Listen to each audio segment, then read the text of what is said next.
de la synagogue Shabbat, Ah ouais, il a fait. morceaux. C'était lequel? Je ne me rappelle plus. Les morceaux, je crois. La Torah, il faut coller les morceaux. Ah, Faut ouais, coller les c'est morceaux. magnifique. Faut coller les morceaux. Quel moussard. Mais là, je lui dis en préparation, je ne sais pas quand est-ce que je le ferai parce que je veux vraiment que ça soit.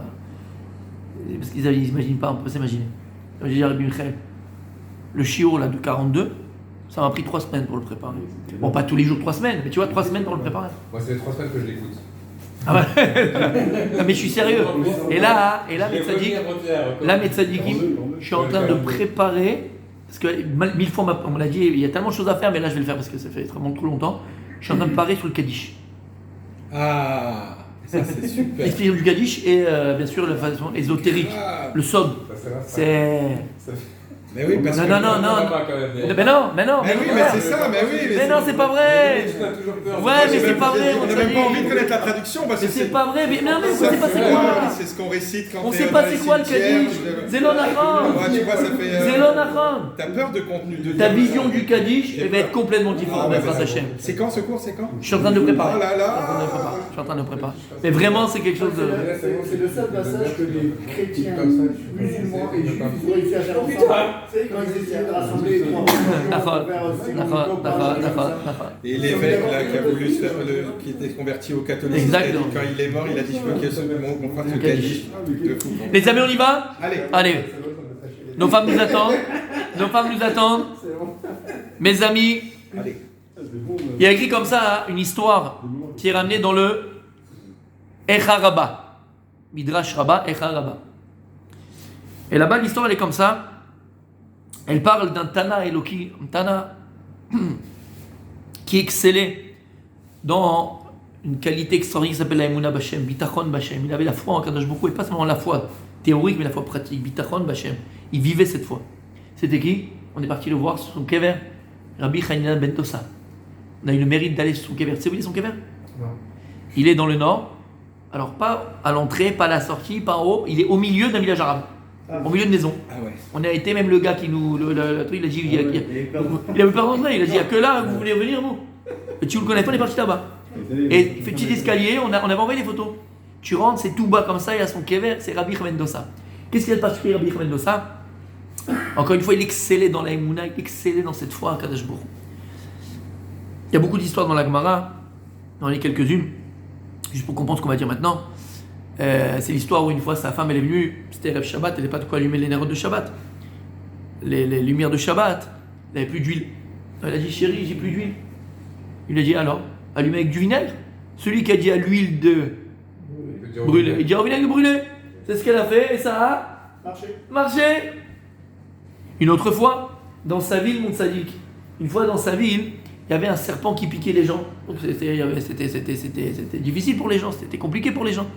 Et le tzaddik de Issa Mendoza, ils sont partis voir, ils disent Rabbi, on ne peut plus continuer comme ça, c'est pas possible. Il y a un serpent, qu'est-ce qu'il y a? Il y a un serpent qui pique tout le monde, fais quelque chose. Il dit ok, ils sont tu mets tes midrash. Il est où le serpent? Et là, sa cachette. Qu'est-ce qu'il a fait? Il a mis son pied dans le trou. Le serpent il est sorti et il l'a mordu. Qui c'est qui est mort? Le serpent. Il a pris le bois là, le truc, il l'a mis sur le trou du cou géant comme ça. Il est reparti au Beth Midrash, il l'a jeté comme ça par terre, il a tapé sur le truc, tout le monde s'est arrêté. Il leur a dit Lo anachash memit. Et là, achet memit. C'est pas le serpent qui tue, c'est le péché qui tue. Comme il était blanc comme neige, c'est le serpent qui est mort. Donc il nous montrait, il voulait apprendre. La Gemara, elle dit aussi dans Maseret Brachot, Akadosh Baruch Hu lui-même, il vient, il témoigne. En izan et haolam ela bishvil Chalina beni.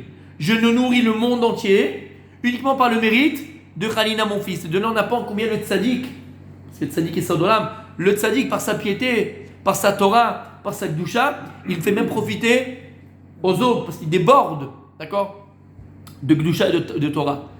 Alors Akadosh Baruch Hu dit, je nourris le monde par le mérite de Chalina mon fils. Et lui ne se nourrit que d'un Shabbat à un Shabbat, par un karoub. Il n'avait rien du tout. Et donc il était très très très pauvre. Et le Midrash nous raconte qu'il était donc très pauvre, très vieux, très âgé. Et c'était une des 3 fêtes. C'est que pendant les 3 fêtes, il y a une mitzvah de monter à Yerushalayim et d'amener un présent, pas korban, des cadeaux. À part le korban chagiga de la fête, c'est une mitzvah d'amener des cadeaux au Beth Amikdash. Et lui il était là, il n'avait rien du tout amené. Il habitait à Tzipori dans le nord.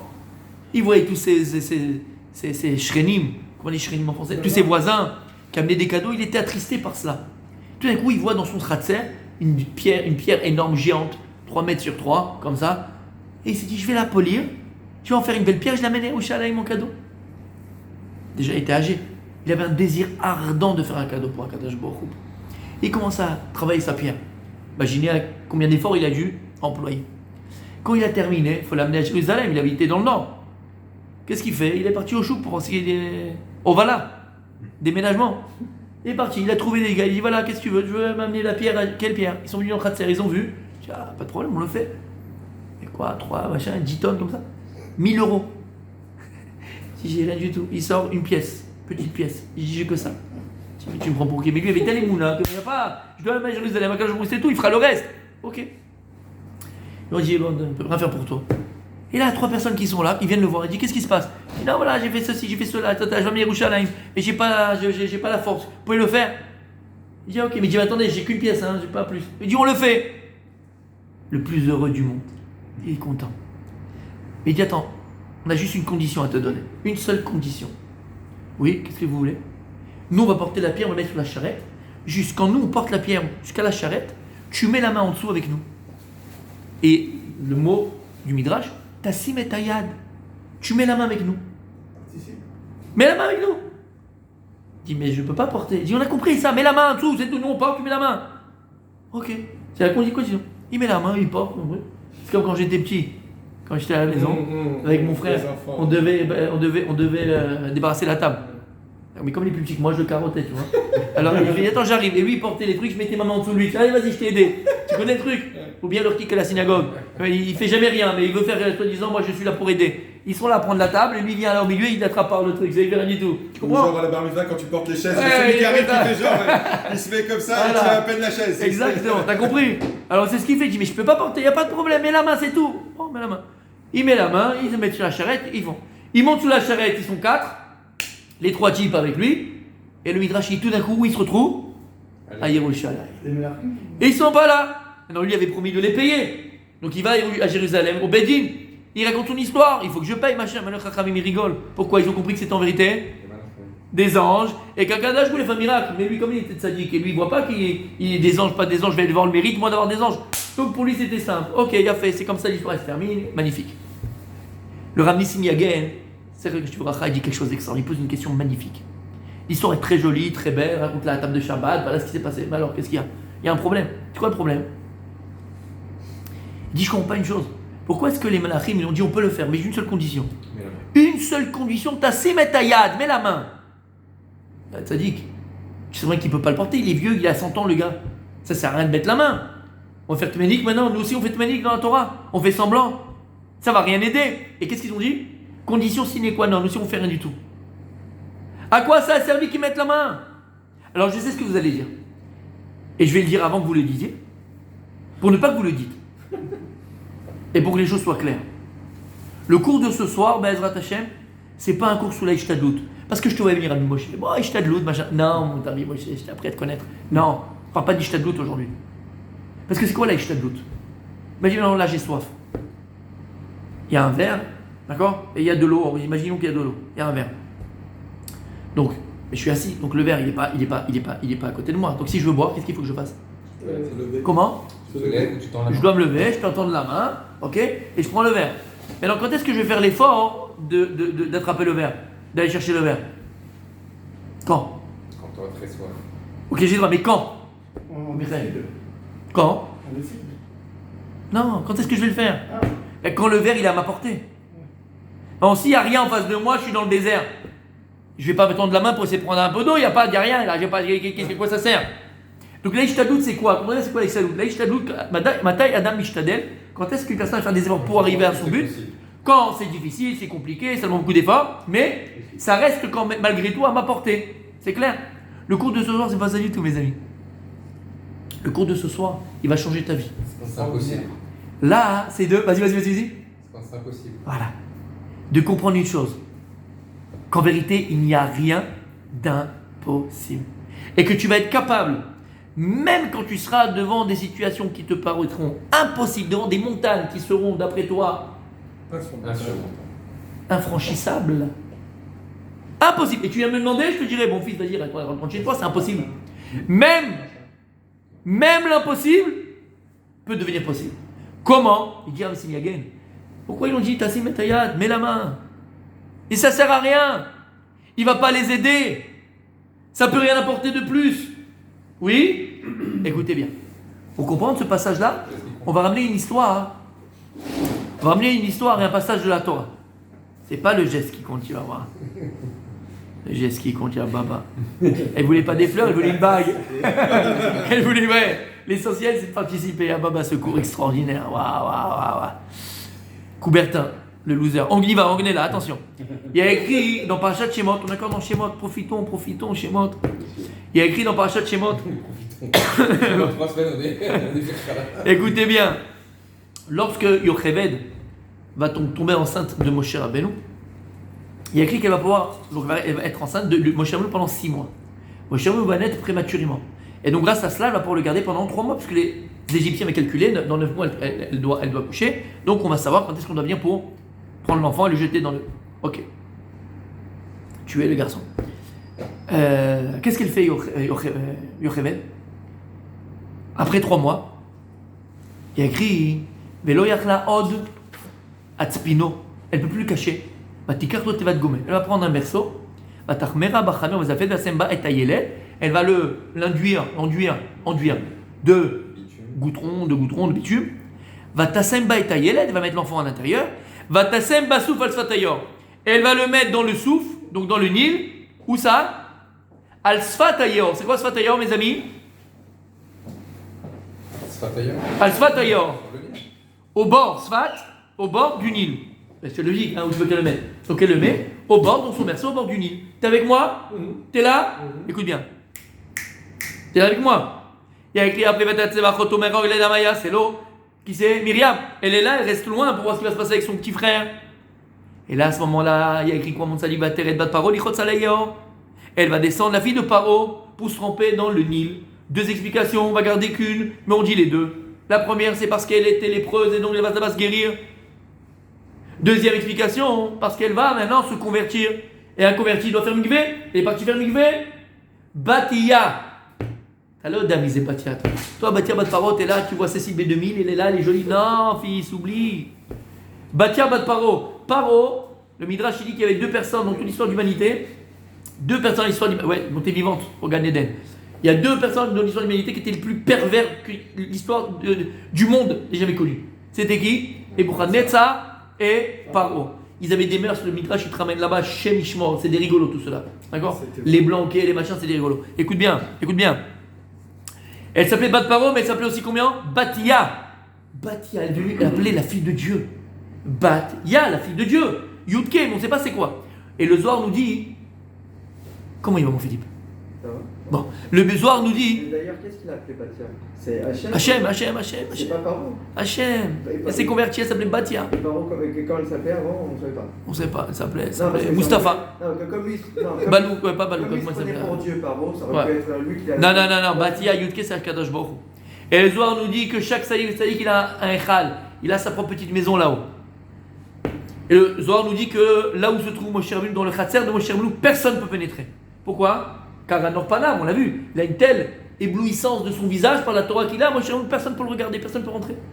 Il y a une seule personne qui est capable de rentrer, qui rentre tous les jours voir Moshe Rabbeinu. C'est qui? Batia. Pour montrer qui c'est Batia. Tu ne sais pas qui c'est Batia? Tu ne sais pas qui c'est Batia? Tu es fou. Top.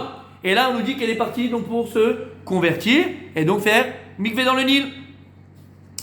Vateret bat paro lichot salayor, vanerotea olchot aliadeyor. Vateret ateva, elle va voir le berceau. Betor chasouf. C'est quoi Betor chasouf? Dedans. Au milieu, dedans, au milieu. Vatishlach et amata vatikachea. Elle va, donc on connaît toute cette histoire, on raconte ça le sort de Seder de Pessah à nos enfants, c'est magnifique, on en fait même des. Vatishlach et amata, elle va étendre sa main, vatikachea, elle va le prendre. Gemara dans Sotan nous dit que le berceau, il était Betor chasouf. C'est quoi Betor chasouf au milieu? Donc déjà, qu'est-ce qu'on avait dit au départ? Il était où le? Il était au bord. Et là, il est au milieu. En général, c'est pas logique que le berceau il va aller vers le milieu, il doit rester au bord. Quand tu fais du canoë-kayak, comme nous les champions, tu sais pas bien pagayer où on se trouve les champions du monde, sur les côtés. Et tu te prends les branches. D'accord? Donc c'est pas logique qu'il soit au milieu. Il doit rester au bord. Il y a les roseaux, il y a les ronces, il y a les roseaux, les machins. Donc c'est pas logique qu'il soit au milieu. Écoute bien ce qu'il y a écrit. Vatishlach et amata vatikachea. Elle va tendre sa main et elle va le prendre. Gemara dans Sota, elle nous dit, on raconte ça à nos enfants, qu'en vérité, il était au milieu du Souf, au milieu du Nil. À combien de mètres il était? 25 amot. 50 mètres. C'est-à-dire que le berceau de Moshe Rabbeinu, il était à 50 mètres de Batia. 50 mètres. Imagine maintenant, on fait une machine à remonter le temps. Babouche, Khalouk, et on va en Égypte à ce moment-là. Et on se promène au milieu du Nil, comme ça, sur le bord du Nil. Et tout d'un coup, qu'est-ce qu'on va voir, Michael? Non, on voit une femme. Mais non, tu vois une femme en train, pas du tout, en train de faire comme ça, tu sais, essayer d'attraper un truc. Donc, qu'est-ce que tu dis, toi? Tu regardes, tu te dis, qu'est-ce qu'elle veut là? Et puis tu dis, tu lui dis, qu'est-ce que vous faites, madame? Je peux vous aider? Elle dit, non, je veux le berceau là. Tu regardes au loin, tu vois un berceau, 50 mètres. Tu appelles le SAMU. Tu dis, madame, il est à 50 mètres, vous avez un problème de vue, il est à 50 mètres. Qu'est-ce que je t'ai dit tout à l'heure? Quand est-ce que tu tends la main? Quand est-ce que tu fais la ishtadlout? C'est accessible. Quand c'est à ta portée, quand c'est accessible, avec un petit peu d'effort. Mais là, madame, appelle un hélicoptère, prends un canoë-kayak, construis-toi un radeau, je sais pas moi, et t'es là, tu la vois en train de faire comme ça, essayer de... Tu comprends ce que je veux dire? Oui, tu dis c'est une folle? Qu'est-ce qu'il a fait à Kadosh Baruch Hu? Qu'est-ce qu'il a fait à Kadosh Baruch Hu? Il a fait que sa main, elle s'est étendue 25 amot, 50 mètres. Sa main, elle s'est étendue. Écoute bien. C'est scientifiquement compliqué. Bien sûr. Écoute bien. 50 mètres. Sa main, 50 mètres, fiston. 50 mètres. Écoute ce que je viens de te dire. 50 mètres. Élastique ou mal? T'entends? Non. Inspecteur gadget. Tu vois, t'as pas tes bons. Inspecteur gadget. Gadgeto. Inspecteur. Et qu'est-ce qu'elle a fait? Elle a vécu le miracle et elle a pu prendre Moshe Rabbeinu. Écoute bien. Écoute bien maintenant. Qu'est-ce qu'il y a écrit ici? Vatishlach et amata. La Torah, elle vient t'apprendre une chose extraordinaire, mon fils. En vérité, il n'y a rien d'impossible. Il y a deux sortes de personnes dans ce monde. Il y a deux sortes de personnes. Tu as la personne qui est constamment jaloux de son voisin. Pourquoi? Parce qu'à chaque fois, il se dit, c'est pas possible.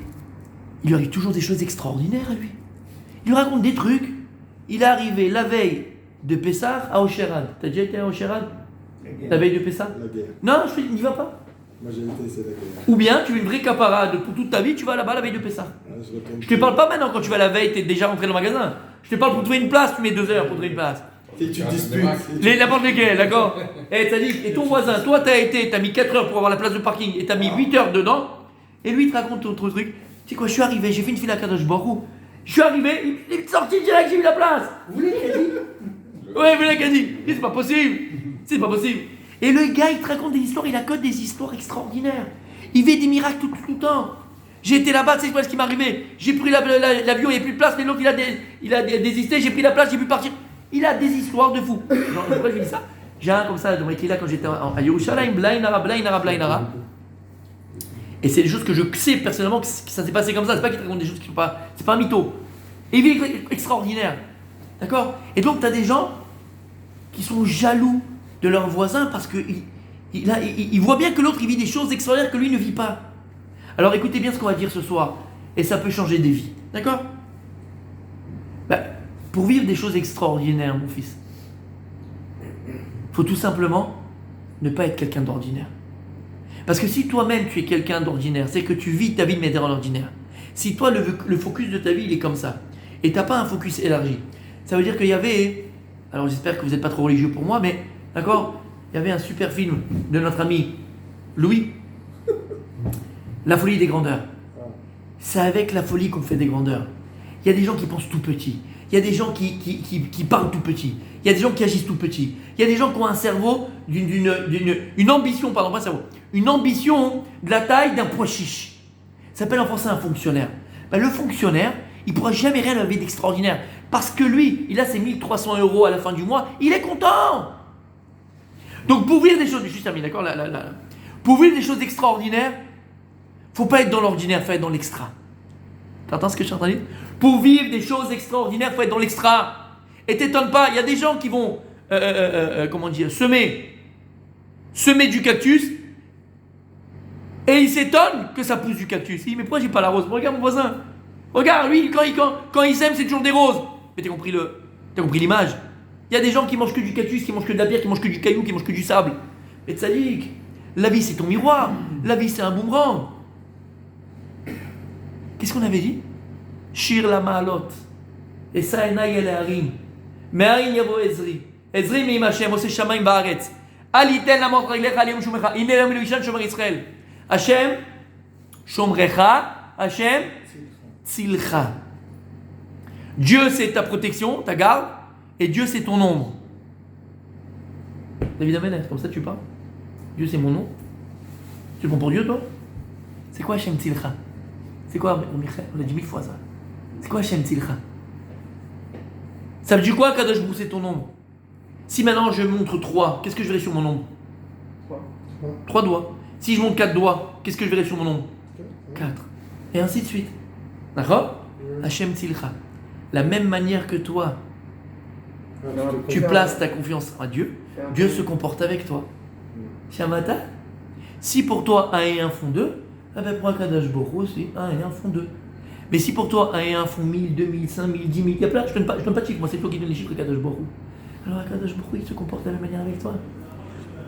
Lorsqu'ils sont venus, ils sont dit Malachim, ils ont dit à Rabbi Dosa, ils lui ont dit Tassim et Tayad. Mais je peux pas porter, c'est impossible, on sait que c'est impossible. Aval une chose, je te demande, la main tu peux la mettre en dessous? La main tu peux le mettre en dessous? Mais ça va rien changer, c'est impossible. Aval la main tu peux l'étendre? Si ça tu peux le faire, toi tu vas au maximum de tes forces, maximum de ce que tu peux donner. Encore une fois, c'est pas une l'échadlout. C'est pas une l'échadlout. Parce que même si je vais au maximum de mes forces, à Kadosh Baruch Hu, de toute façon ça changera rien, c'est une montagne que j'ai en face de moi. À Kadosh Baruch Hu, il te dit, toi tu fais ce que tu dois faire. Va au maximum de tes forces. La main tu peux l'étendre? Étends-la. Moi je m'occupe du reste. Tu vas vivre des miracles. Elle avait un tel désir qui parlait, Batia, un tel désir, Batia. De quoi? De sauver Moshe Rabbeinu. Tu sais pourquoi? On a dit, il était où d'abord le berceau? Au bord. Ensuite, où il était? Au milieu. Tu sais pourquoi? Parce que c'était son nisayon, son épreuve. Il y a 3 choses pour reconnaître un juif. Baishanim, Rachmanim, Gomle Chassadim. Baishanim, c'est que le juif, tu le reconnais par sa timidité. Donc pas un jour on n'est pas en été. D'accord? Mais en tout cas, normalement, à part cette période-là, le juif il est timide. Gomle Chassadim, c'est les gens qui font le chesed. Il y a une autre chose. Rachmanim, ils ont pitié. J'ouvre une petite parenthèse, parce que c'est quelque chose que c'est une belle histoire. C'était un reportage, j'aime beaucoup, hein, j'adore, j'apprends beaucoup de choses de ça, donc j'aime beaucoup les reportages documentaires.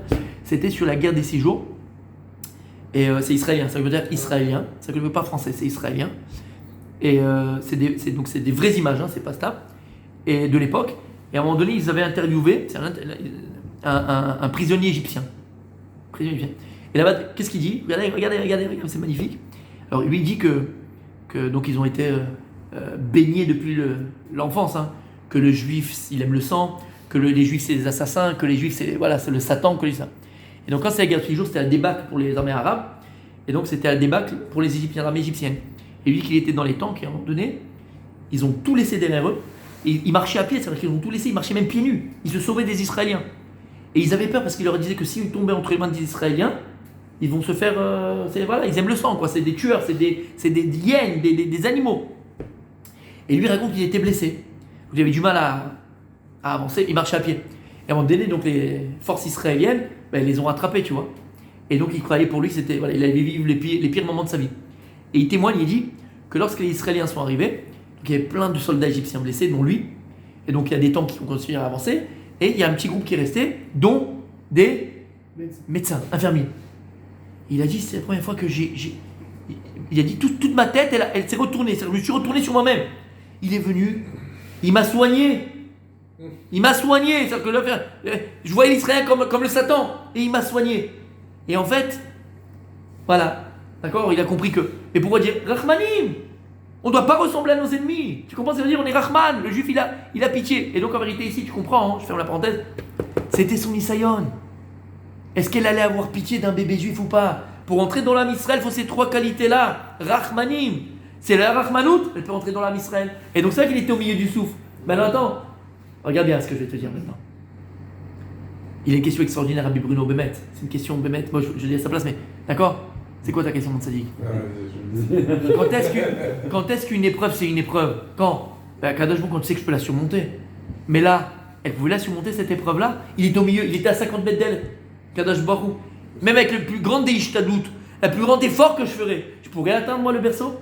Alors c'est tronqué depuis le départ. C'est tronqué. Écoute bien, Même exactement. aujourd'hui, je pense qu'il y a des gens qui auraient du mal à y croire. Comment? J'allais le dire, mais juste avec ça, il a fait, mais voilà, mon Rabbi Philippe, écoute bien, il a fait. Mais juste pour terminer avec Batia, en vérité, Akadosh, ce qu'il attendait de voir, c'est que ce que toi, tu es capable d'aller au maximum de tes forces. La main, tu peux l'amener la main, tu peux l'étendre la main, mais ça sert à rien, c'est à 50 mètres. Moi, je m'occupe du reste. Et qu'est-ce qu'il a dit, mon Rabbi Philippe? Et tu le chantes. Mechila, Mi Shelo Ra'a. Rabbi Yosef chantait. Azir chez Moshe à la synagogue. Lo Ra'a Azir chez Moshe Miyamav. Lo Shama Azir Moshe. Tu l'as entendu chanter Azir Moshe, toi? Pas beaucoup, donc on l'entend pas. Sadique. Tu sais quoi, que je suis trempé, j'ai l'impression d'être dans la mer quand je suis là-bas, j'ai l'impression de pénétrer. Ben merde. Non, mais je le dis. On n'est pas obligé de parler que des pommes avec toi. Hein, les pommes. Hein, c'était à Eliezer Yafé, les pommes. Eliezer Yafé, les pommes. Tu te rappelles les pommes? Ah, bah, il n'y a aucune mémoire, c'est pas possible, les pommes. Tu le dis avec ferveur à Zéchel Moshe. Et qu'est-ce qui s'est passé, mon tzaddik? Il y en a un, Narshon Meminadav, tout ne sait pas quoi faire, et lui, qu'est-ce qu'il a fait? De toute façon, on est devant la mer. Il n'y a ni à droite, ni à gauche, ni derrière. On n'a pas le choix, il faut avancer. Mais où t'avances? Il y a la mer. La mer, c'est la mer. C'est la mer qui prend l'homme et l'homme qui prend la mer. D'accord? Ok, t'as compris? Oui? Et qu'est-ce qu'il fait, lui? Il rentre à l'intérieur. Et il rentre, jusqu'à que le Midrash il est arrivé jusqu'au quoi? Jusqu'à son nez. Et lorsque ça arriva à son nez, qu'est-ce qu'il a fait à Kadosh Baruch Hu? Il a ouvert la mer. Mais on voit une mer qui s'ouvre, pas la belle mer que tu as envie de l'ouvrir. Mais le reste. C'est pas comme dans le film où il est loin et la mer. Mais ça va s'ouvre. pas, non. C'est Narshon Meminadav qui montré le premier. Et quand il est au maximum de ses forces. Dis-moi, un homme, il est capable d'ouvrir une mer? Non.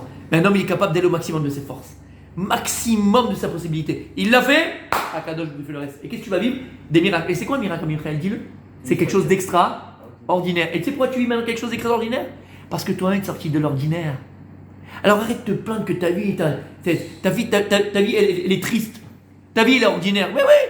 Tu peux pas prétendre d'avoir une vie extraordinaire si toi-même, tu es quelqu'un d'ordinaire. Hachem Silcha. Alors je suis d'accord avec vous. C'est un niveau, c'est une darga. Mais on n'est pas là pour rester au même niveau, mes amis. On est là pourquoi? Pour avoir l'ambition de grandir, d'évoluer, d'avancer. Et c'est à ça. Parce qu'en vérité, mes amis, dans n'importe quel domaine de la vie, n'importe quelle situation, événement de la vie, n'importe quelle situation de la vie, on a tous des fois des grands projets. Alors je vous rappelle, parce qu'on a un peu oublié, mais au départ, le mariage c'est un beau projet au départ. L'éducation de nos enfants, c'est un beau projet.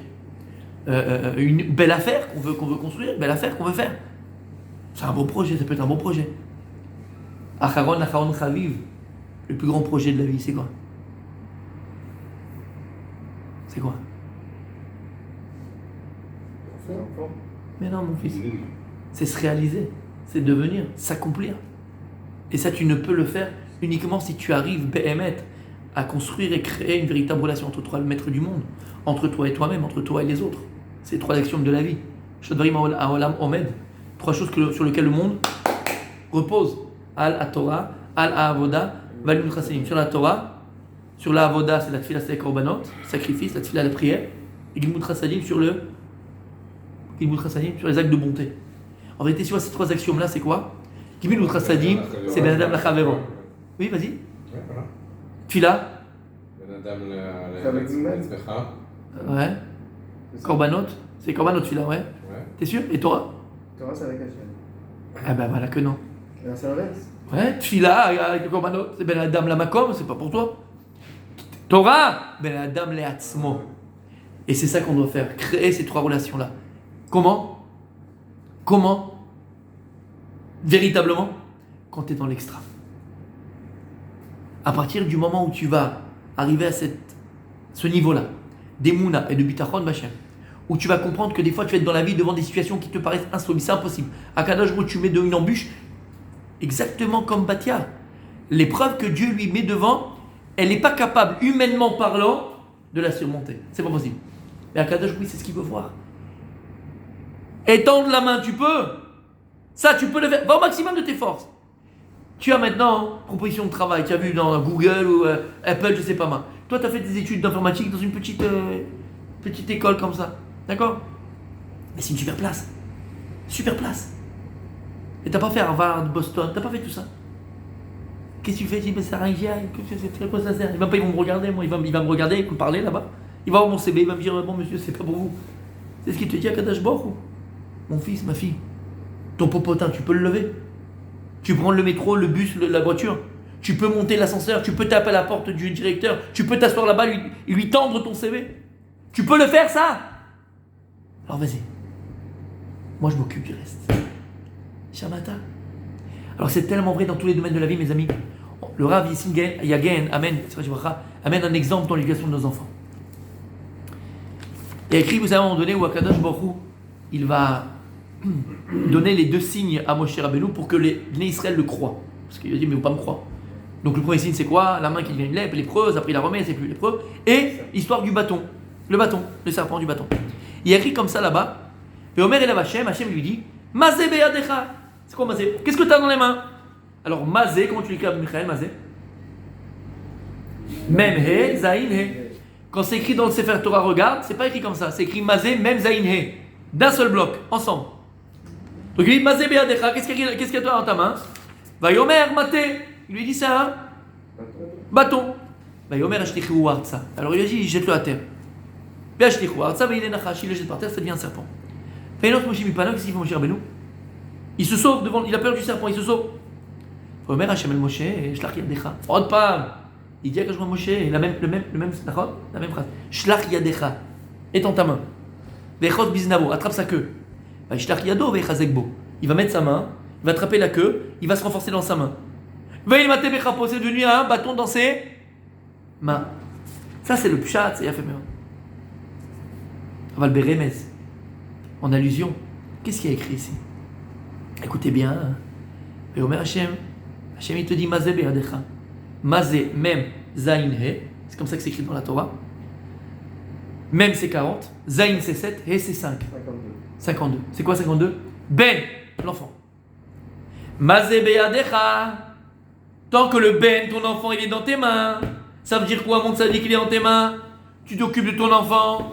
Tu es présent pour ton enfant. Tu fais attention à ton enfant, tu t'investis pour ton enfant. Lorsque ta fille elle sort avec les copines, tu vérifies comment elle est habillée. Lorsqu'il revient de l'école, tu fais les devoirs avec lui. Lorsqu'il revient, tu parles avec lui, tu discutes avec lui, c'est qui tes copains, pourquoi, comment, à quelle heure tu rentres, à quelle heure tu sors. Passez bien decha. L'enfant il est dans tes mains, tu t'en occupes, tu es présent.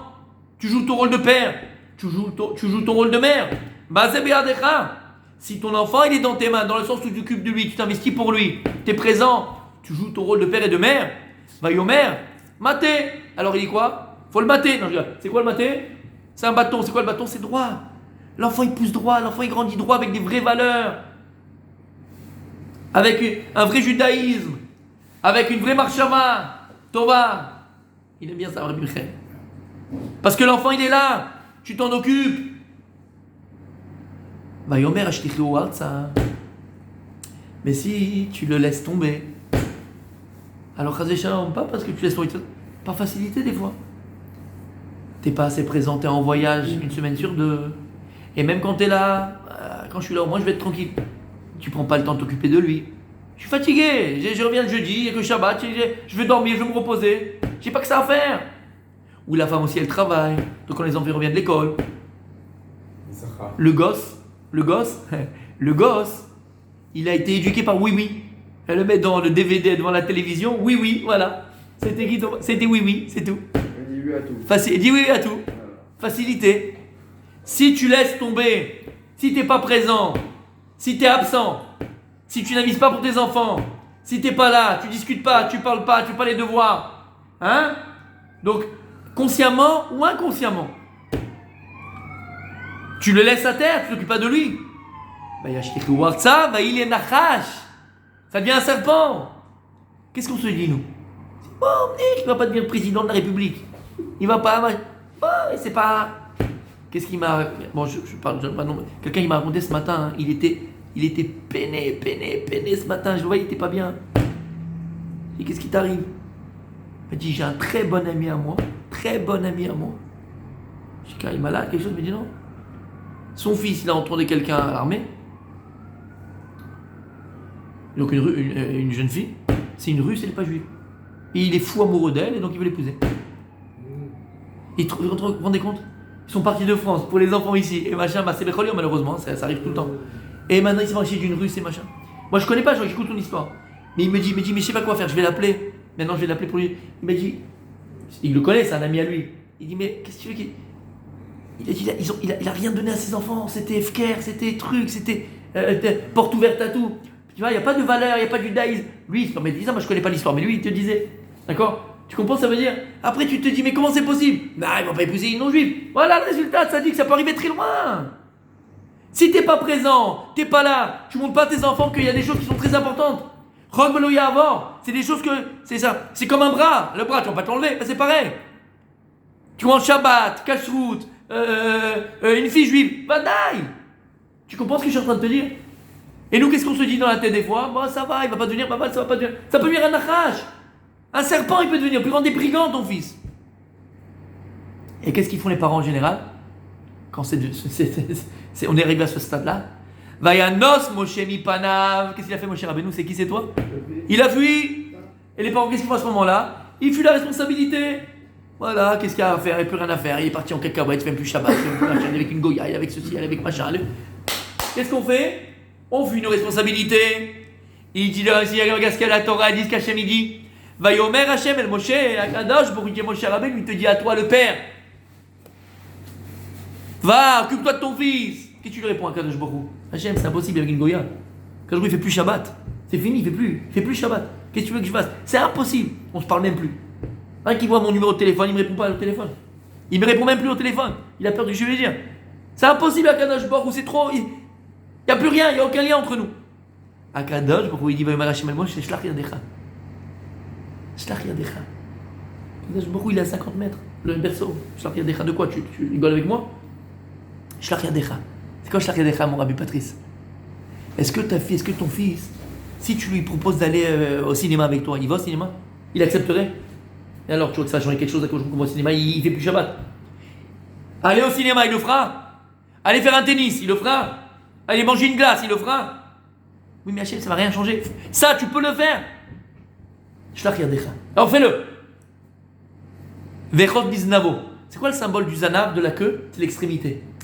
S'il y a encore un petit peu de lien entre toi et lui, d'accord? Un petit peu quelque chose, il y a encore. Znavo, c'est l'extrémité. Pas venir lui dire que mon fils ne sort plus, que tu fais pas. Il t'écoute plus. Mais Znavo, l'extrémité. Va manger une glace, sors avec lui, discute avec lui, va à la plage, fais quelque chose qu'il accepterait de faire.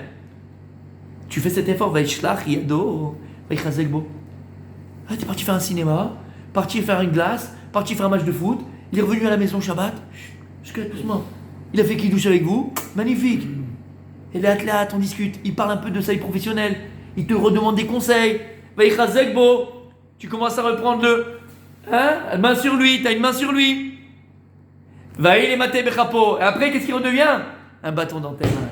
Tu sais pourquoi? Même si c'est impossible, à Kadosh Baruch Hu, il t'a dit, t'as mis la main, juste t'as fait cet effort-là. Moi, je m'occupe du reste. Donc, même dans des relations compliquées, même dans l'éducation de nos enfants, il ne faut jamais abdiquer. Jamais jeter l'éponge. Et c'est tellement vrai aussi dans nos couples, mes amis. Des fois, ils sont là, ils disent, voilà, ça n'y a plus rien à faire. Recoller les morceaux. Il n'y a plus rien à faire, c'est terminé, qu'est-ce qu'il y a?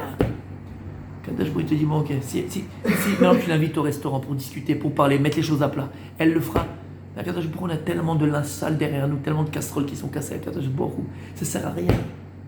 Mon fils, si tu es sincère, si vraiment tu veux sauver ton couple, ma fille, parce que je parle à vous, d'accord, mais si tu veux vraiment sauver ton couple, ça tu peux le faire.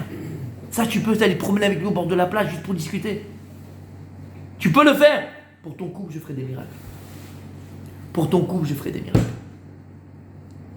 Shamata, les amis, il n'y a rien d'impossible. À partir du moment où tu comprends que Be'emet Akadosh Baruch Hu, à partir du moment où toi, tu as été au maximum de tes possibilités, au maximum de ce que tu es capable de faire, Akadosh Baruch Hu, il s'occupe du reste. Et même si devant toi, tu avais des montagnes, même si devant toi, tu as une mer et tu ne peux pas la traverser, la mer, Akadosh Baruch Hu, il ouvrira la mer pour toi. Comme Am Israël, Azachim Moshe. Vous savez pourquoi? On va terminer bientôt avec ça. Vous savez pourquoi c'est comme ça? Parce que ce qu'Akadosh Baruch Hu chérit le plus, mes amis, et ça, il faut bien comprendre.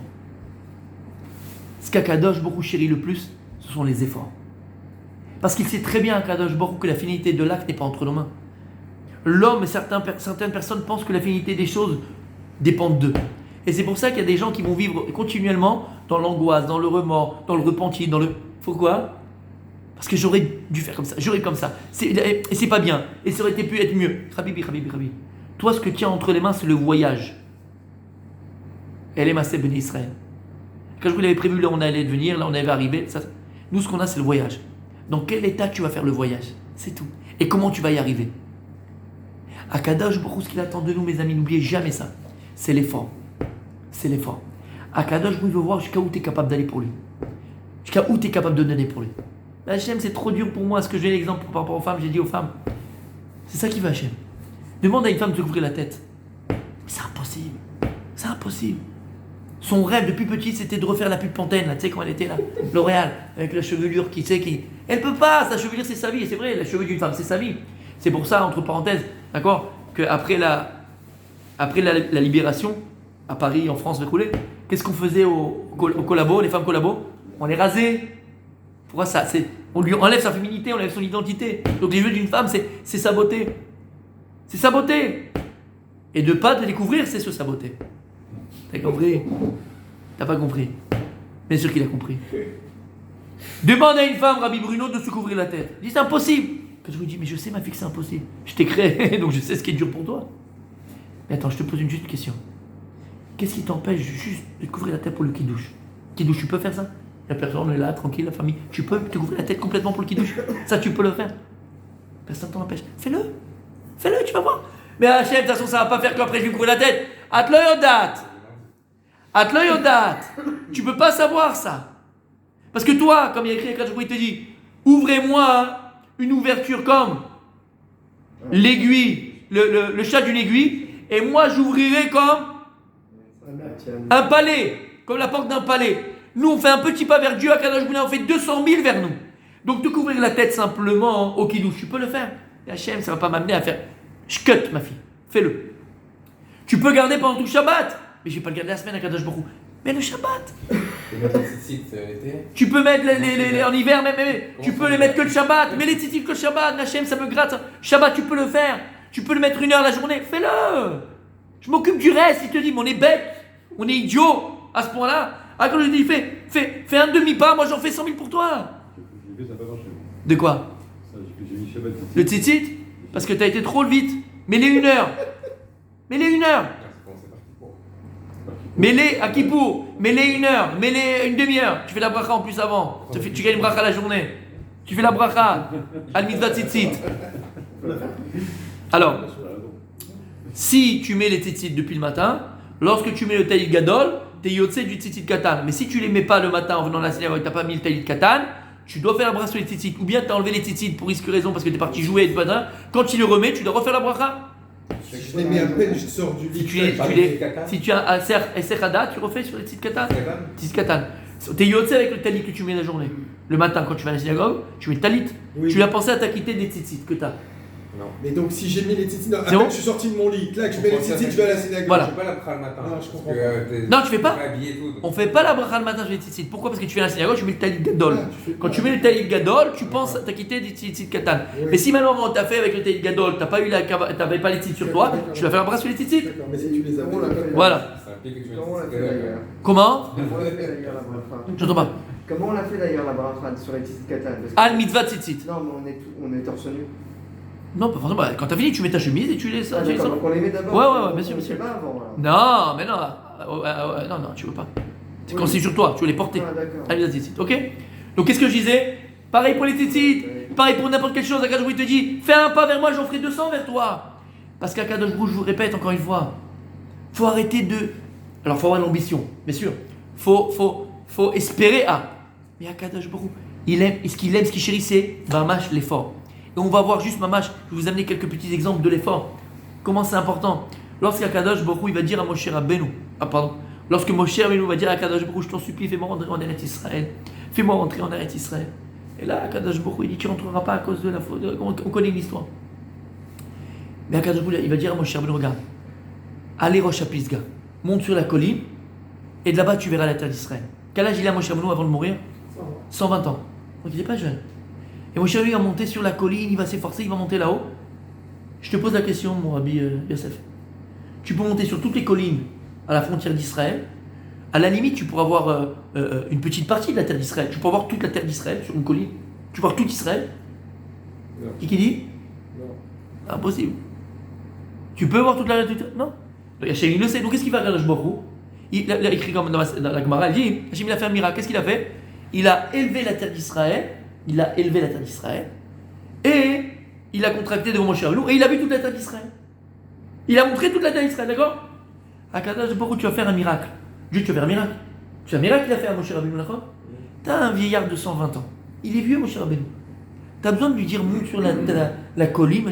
Là où il est, tu fais un miracle. Là où il est, tu le mets à terre d'Israël, tu la lèves en 3 dimensions, en hologramme, il voit tout. Pourquoi Akadosh Baruch Hu, il a demandé à Moshe Rabbeinu? Va, monte et tu. T'as besoin? Et là-bas. Et là-bas. Akadosh Baruch Hu, pour recevoir, il faut faire des efforts. C'est-à-dire, pour mériter le miracle, il faut faire des efforts. Un miracle, c'est quelque chose d'extra. Et c'est quelque chose d'extra, donc il faut sortir de l'ordinaire. Sortir de l'ordinaire, tu fais quelque chose d'extraordinaire. Et donc tu vas monter sur la montagne. T'as entendu? T'as entendu, mon tzaddik? Tu vas vivre des miracles. Tu vas vivre des miracles. Condition, il faut être dans l'effort et dans l'extra. Pas dans les chaloutes, dans l'extra. Et on terminera avec ça. Le problème, c'est qu'il n'y a pas de fin dans l'effort. Comment? Il n'y a pas de fin. C'est-à-dire? En fait, c'est-à-dire que tu passes ta vie à essayer de faire des efforts à un moment. Oui, dans l'effort, il n'y a jamais de fin. Oui, dans l'effort, ils appellent ça, mais il a fait ce que je dis. Tout à fait. Mais ce qu'on dit par l'effort, c'est que tu vas au maximum de tes forces. Bâti, elle ne pouvait pas faire plus que ça. Tu vois ce que je veux dire? Nachman il ne peut pas aller plus loin que ça. Moi, aujourd'hui, si je mets le tzitzit toute la journée, je vais le déchirer, entre guillemets. Donc je vais aller au maximum de ce que je suis capable de le supporter, mais après, je ne peux plus Akadosh Baruch Hu. Ça commence à me gratter. À toi de faire le reste. C'est ça que je suis en train de dire. Et on termine avec ça, mes amis, écoutez bien, c'est extraordinaire.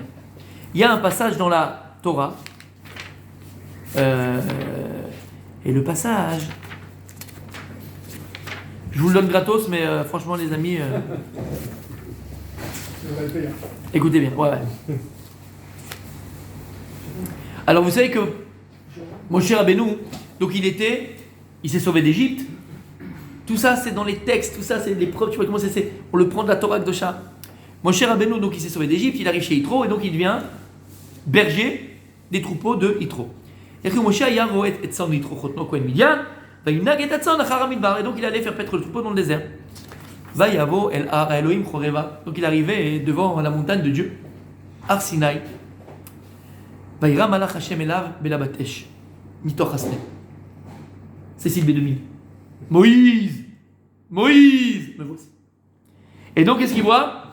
Un ange va se dévoiler à lui au milieu du sné, comment on dit en français le sné? Le buisson ardent, il a fait mort. Vaya, viene à sné boar baesh. Et qu'est-ce qu'il voit Moshe Rabbeinu? Un buisson qui est en train de brûler. Vers sné neneukal. Mais il n'est pas consumé. C'est-à-dire qu'il est en train de brûler, mais il ne se consume pas. Et Omer Moshe Asurana ve'e. Moshe Rabbeinu dit Asurana ve'e. C'est quoi Asurana? Les Yasser, Moussa. C'est quoi Asurana? Je vais m'écarter pour aller voir. Et Tamaré Agadol Azé, pour voir c'est quoi ce qui se passe là-bas, c'est quoi ce truc-là.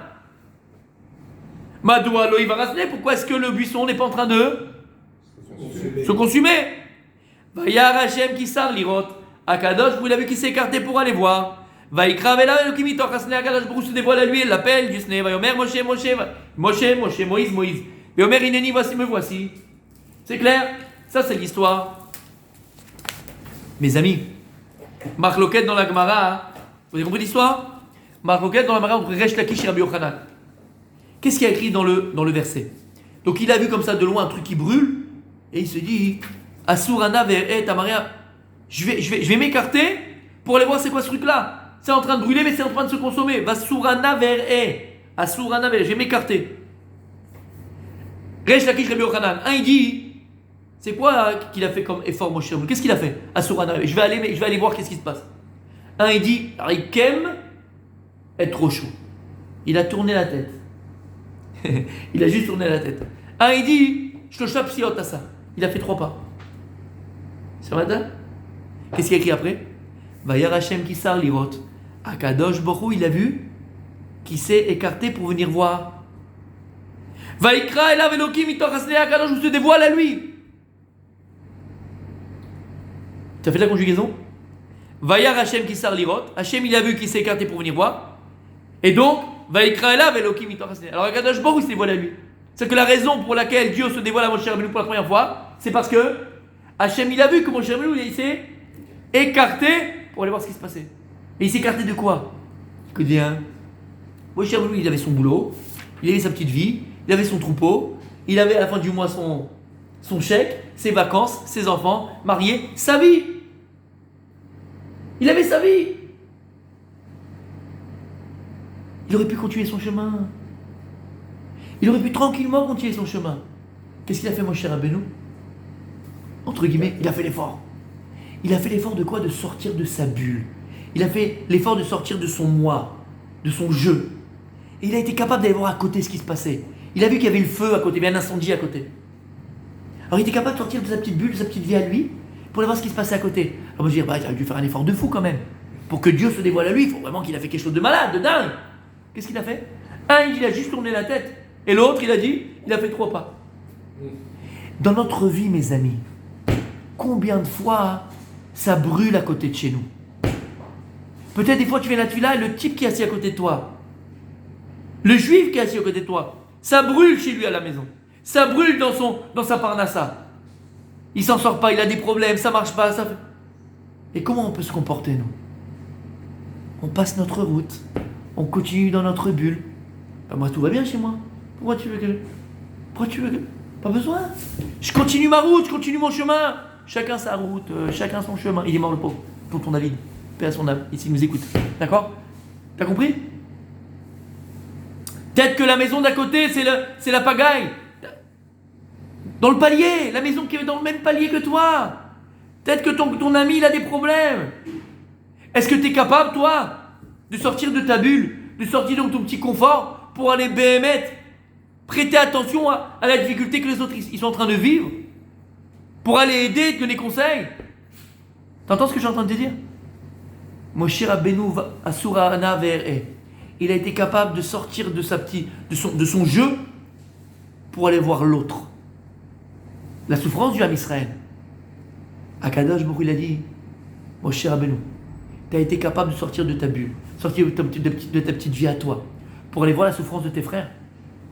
Akadosh Baruch Hu, par le fait qu'il a fait l'effort, Moshe Rabbeinu, qu'est-ce qu'il a écrit? Dieu, il s'est dévoilé à lui. Shamata, ce que ça veut dire? Tu as mis, il a fait un effort de dingue. Il a juste tourné la tête pour un. L'autre, il a fait 3 pas. Et c'est là. Quelqu'un qui veut béhémet prétendre au Gilou Hachem, un dévoilement d'Akadosh Baruch Hu. Quelqu'un qui veut vraiment prétendre à un dévoilement d'Hachem, il ne pourra le mériter uniquement dans l'effort, tu ne vois pas l'effort qu'il a fait, uniquement dans l'effort. Et à plus forte raison, encore une fois, si tu es tourné vers l'autre, si tu es capable de sortir de ta bulle, sortir de ta petite vie à toi. Ça regardera aussi. Comment? Bien sûr, mais là c'est bolette. Là c'est quelque chose qui est clair. Tu sais pourquoi tout ça? Encore une fois, parce qu'Akadosh Baruch Hu, il chérit l'effort. Ce que Dieu il regarde, ce qui est important pour Akadosh Baruch Hu, c'est pas la finalité, c'est pas comment tu arrives, c'est pas où tu arrives, parce que le fité de là qui est entre mes mains, Rabot Mahajol Bevis Tatajimitakum, toi tu penses à plein de choses, le fité de là qui est entre mes mains, il y a Akadosh Baruch Hu. Toi ce que tu as véritablement, c'est l'effort. Et l'effort, pourquoi il est important? Parce que grâce à l'effort, tu vas être capable de surmonter l'insurmontable. Tu vas être capable de déplacer des montagnes. À partir du moment où tu es le maximum de toi, comme on l'a dit, et je vais terminer avec ça, tu es dans l'extra, tu vas être des choses extraordinaires. Car le jeu Baruch Hu, lorsqu'il voit que tu es capable d'aller au maximum de tes forces, alors il fera des miracles pour toi. Et encore une fois, on peut tous vivre des miracles. Tous nous pourrons vivre des miracles. Ça dépend que de nous. Est-ce que nous, on est capable d'aller au maximum?